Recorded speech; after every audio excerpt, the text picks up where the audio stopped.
Okay, now what is physiotherapy? I think what we need to establish is what physiotherapy is. What physiotherapy is maintenance, which is the most important in Duchenne, improvement or restoration of useful function.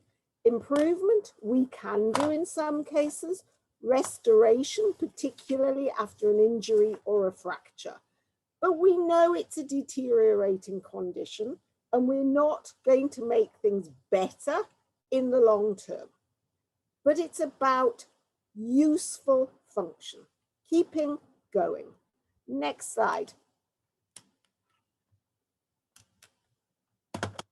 So physiotherapy and physiotherapist are two different things. The physiotherapist is the person, and it is not, in my opinion, the job of the physiotherapist to do stretches twice a week and then say, that's it, that is your physiotherapy, you have had it for the week, that's all you need.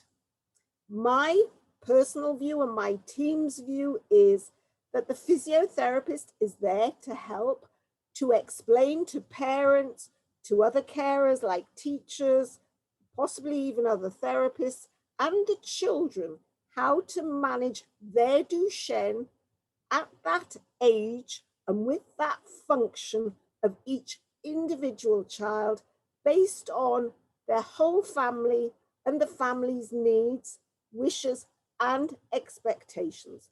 Different families want and need different things from the physiotherapist. Some do want just the stretches. That you would have to find a physio assistant or a school assistant or actually anybody who can learn to do stretches. That is not strictly the role of the physiotherapist. Next slide. So the problem that many physiotherapists have is that they think they're the most important person in the room. But the problem for the families is that physiotherapy is only a very small part of every day and the whole life. Next slide. Because all these people want a piece of the action. And the older the boys get, sometimes the more people are involved. So we heard about psychologists. We have speech therapists for some of the boys. We need social workers, family doctors. Many children will have multiple consultants. You will have a neurologist, a spine surgeon, an orthopedic surgeon, a gastroenterologist, an endocrinologist, a heart specialist, a respiratory specialist. All want to see the child, all have their input, all have their recommendations, and this is a lot for the family. Not every family wants to cope with that much information, that much activity. So the role of the physiotherapist is to make physiotherapy daily, fun, part of everyday life, and not a burden.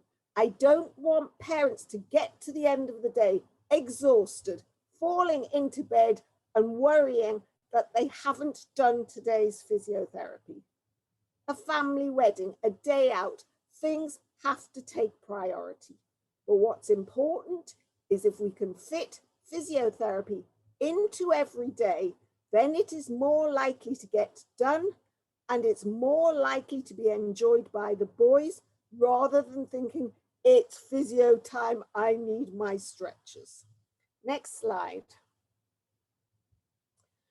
So what is physiotherapy? It's about maximum function now, not 6 months ago at your last assessment, not a year ago when you could do more than you could do now. It's about what we see today. How can I best use what I've got in my daily life today and for the next few months? And it's about reducing burden of care for parents because many parents struggle physically, emotionally, and it is not up to the physiotherapist to add to the guilt, add to the problems, add to the difficulties. Now, Duchenne has been known for a long time. It is written about almost as much as cerebral palsy. We know it is a deteriorating condition. There is no point in waiting until joints get tight. There is no point in waiting until we have asymmetry or curvature of the spine or difficulties. We know about Duchenne. So we need to anticipate, get in quickly, and try and minimize the problems, because it is easier to minimize than repair. Next slide. Now, the little film talked about assessment. And assessment is not possible in every situation. It doesn't always have to be formal. It doesn't always have to start with this item and finish with this item and be a burden to the child as well. Because we have to accept when the boys are getting weaker, they don't always want to get onto the floor. I will always ask an older boy, do you want to get onto the floor?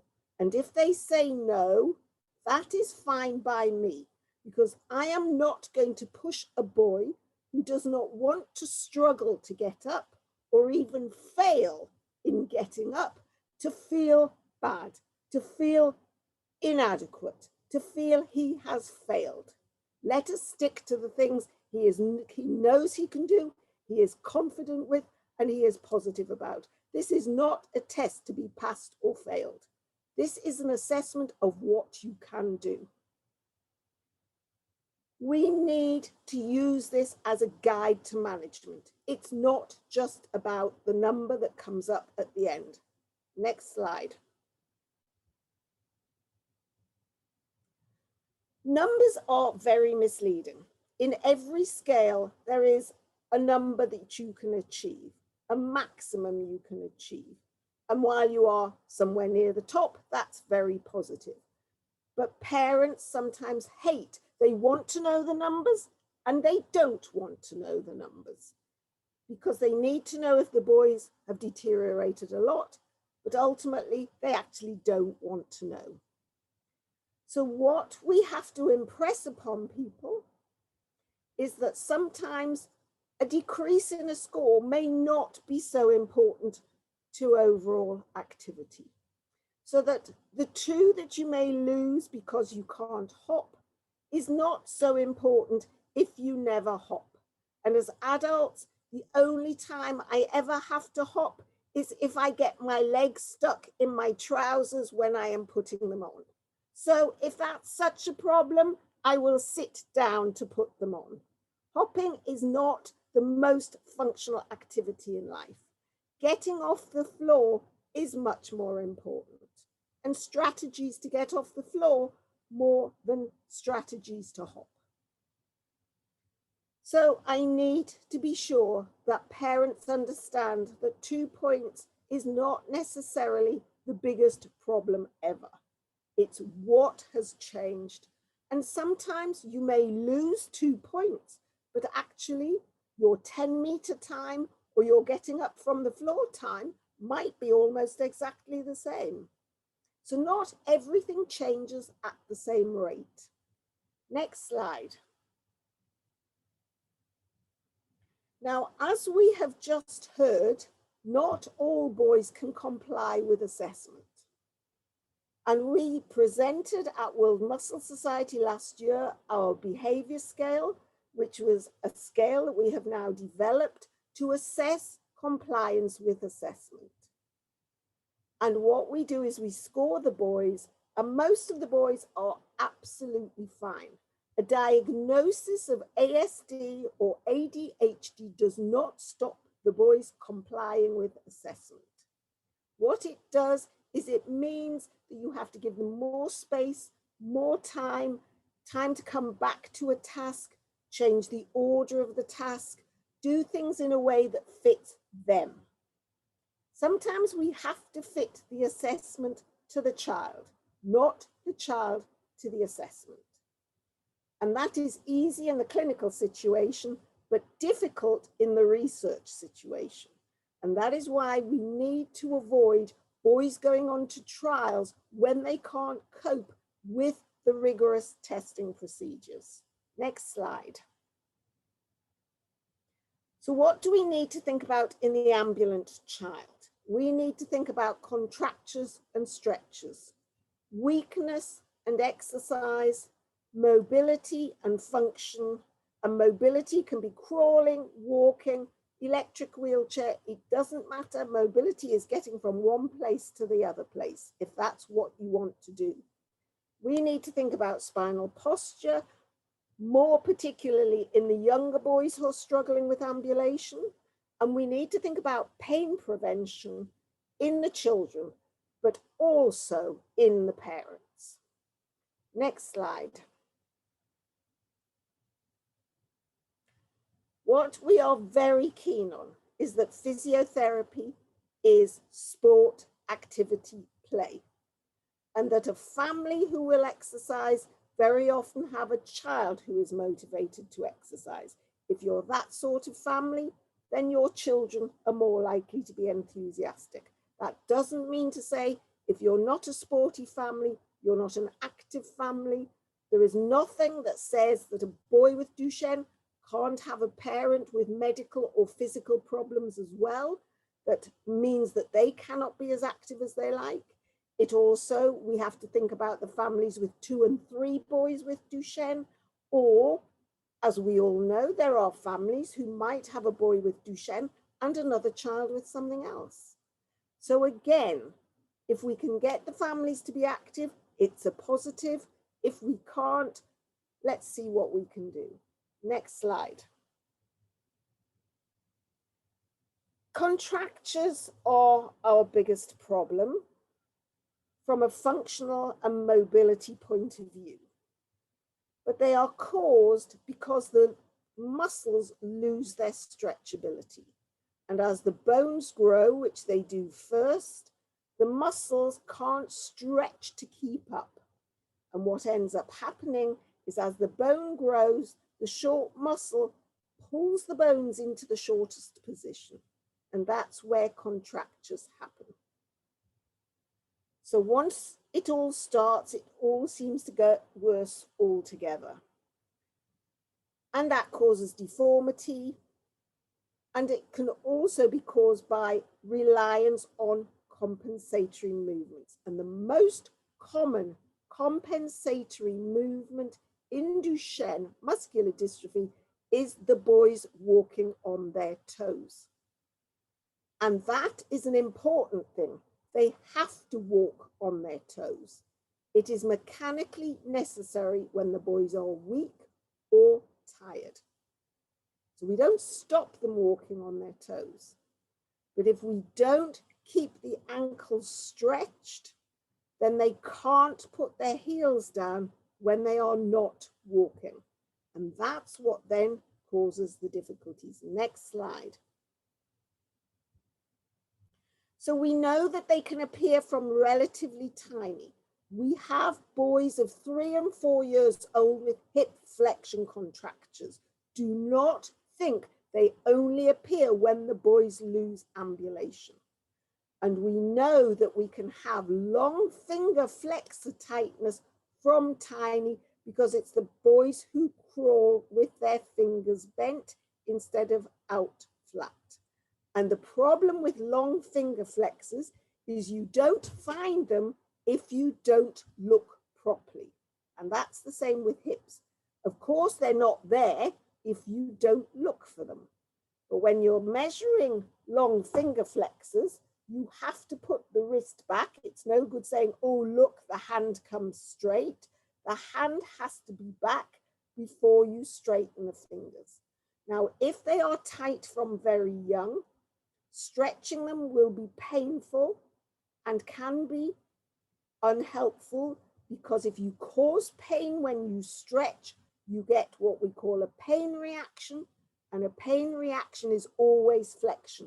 When you're in pain, you don't spread out, you flex in, and that's what we want to avoid. So we want to avoid pain. They can occur in any joint, and that includes the neck and the spine. They can be symmetrical, but more often are asymmetrical. And depending on how quickly you're growing, so through a growth spurt, they can move more quickly. Next slide. They won't just go away. This is the big problem with contractures. You can't wake up in the morning and find they're gone. This is not like a mosquito bite that will get better if you put cream on. They need work. They need attention. Next slide. So there are many ways of managing the children, but the most important one to us is what we call active assisted stretch. The boys must be doing the work. We do a bit of self-stretch. We do some passive for the joints that are hard for the boys to stretch themselves. We stretch through position, through standing, through good sitting. We stretch through splinting, through AFOs, through knee splints, through hand splints if necessary. We use a lot of serial casting, and our orthopedic surgeon came from another hospital and was surprised by how little early surgery he was asked to do on the boys. And that is because we still serially cast them a lot. And ultimately, you may need surgery. Next slide. So we don't stretch bendy joints, it's not useful. We don't stretch bent joints that can't move anywhere, or painful joints. We never ever stretch hamstrings because we want them short. They are more effective. And unless you understand the mechanics of Duchenne, you won't understand that.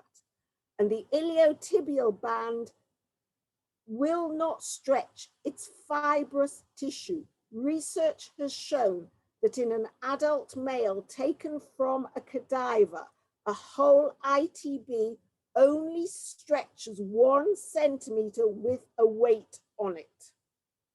It's not the ITB, it's the structures, as you can see from the picture, that feed into the ITB, particularly gluteus maximus, the big bottom muscle, the one that should be the strongest in the body, which is why women's are bigger than men, because it works so hard. But in Duchenne, it's not working hard. So it contracts and it pulls the legs and pulls the ITB, but it's not the ITB that you can stretch. Next slide.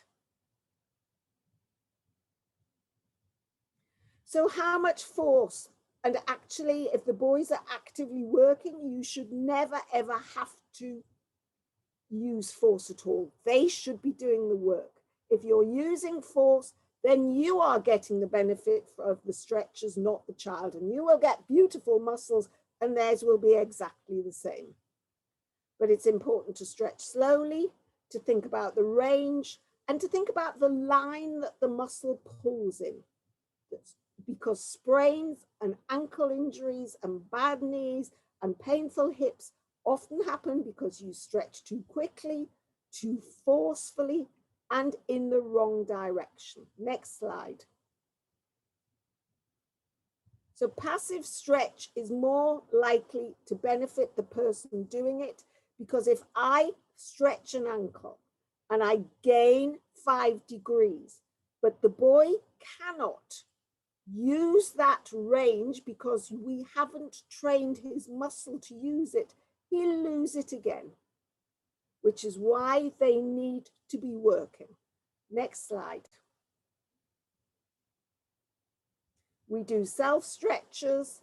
Next slide. We do a lot of serial casting. We sort of have a competition at the moment to see who has the most impressive casts. This is only a small number of our casts. Next slide. But if you're going to serially cast, you have to know what you're doing. We cast for a maximum of 2 weeks. This is an orthopedic surgeon who cast a boy with Duchenne, 1 leg, with a cerebral palsy protocol of 5 weeks, and the boy lost 13 centimeters of bulk in the muscle in those 5 weeks. He couldn't stand on that leg for 2 weeks. You can see the discoloration in the leg. You have to know what you are doing. when you are serially casting. This is not cerebral palsy.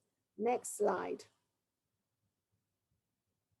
We use AFOs, but we only use fixed AFOs. We don't feel that stretching AFOs at night are useful. They're not comfortable.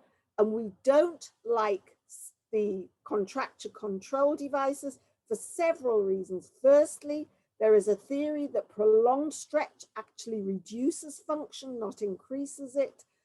With one of the studies I know, the boys are asked to sit for 2 hours wearing these. I don't reckon that any ambulant child should be sitting for 2 hours unless they're asleep or in school. We want the children to be mobile. It's better for their joints and their spines. Next slide. We use a lot of these splints. We call them Trilocks. They're 3 straps. There's several makes. We tend to use this particular make, but the boys who have hindfoot problems, that is the heel twists or is very mobile, the boys like these splints. They fit into a normal size shoe. They're comfortable. Their friends can't see them. They can wear them for sport and activity, and they will control the movement without stopping the boys pushing down to walk. Next slide.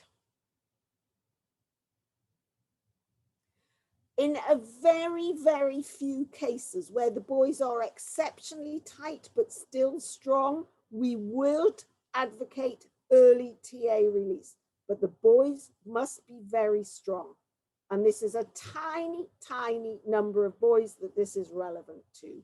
Next slide. So we love sport, activity, play. We feel exercise programs are not only boring, but if they're too easy or too hard, it's hard for the parents to change them. And if they are boring for the boys, then they are boring for the parents too. And I don't do boring. Boring is something that I have a big problem with. Maybe I have ADHD, but I don't like boring. Next slide. Play is exercise. Walking is exercise. A study showed that children between the ages of 7 and 10 do a minimum of 5,000 steps on a school day. To school, back from school, round the playground, round the school, round home, to the toilet, back from the toilet, to the kitchen, back from the kitchen. 5,000 steps. And if you want a Fitbit, you should be aiming for 3 as a minimum for a boy who's well ambulant. Next slide.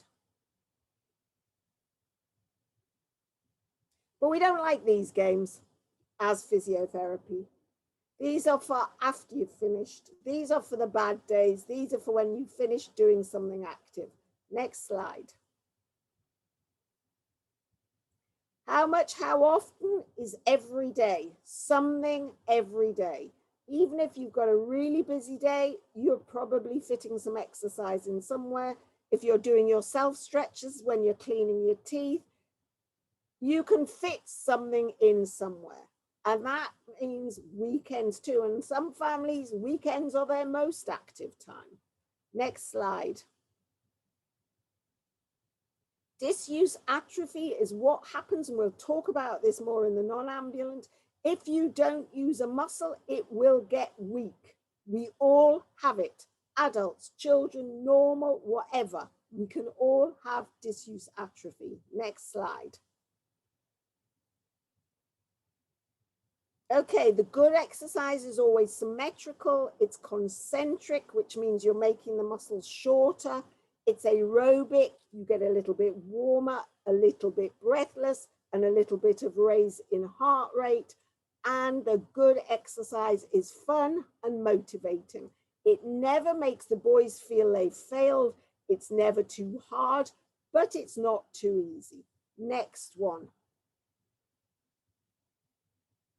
So we like swimming, we like horse riding, we like cycling, even if the bikes have to be adapted. We like boxing because it's both sides. We like martial arts. We do that in a wheelchair. Elizabeth knows that. We like basketball. We prefer anything that uses both sides. So if you've got games on a Wii style computer, it should be both sides. Next slide. We don't like asymmetrical. We don't like eccentric. It's not proven to damage muscles in boys, only in mice, but we know it's more fatiguing. So we don't encourage it. But it's no good saying walking downstairs is eccentric if you have to walk downstairs. Exercising the wrong muscle groups, which is the ones that are strongest anyway, and we don't like weights. So we avoid rugby, which many of you don't play anyway. You probably just think it's American football, but we wouldn't play that either. We don't like gymnastics or trampolines. We don't like scooters because they're very asymmetrical. And running is not productive because apart from difficult, most of the boys will end up finding that. So avoid anything that's demoralizing. Next slide. Mobility is important, and as I said, it doesn't matter if it's crawling on the floor or an electric wheelchair. We have to get it right for each child. Next slide.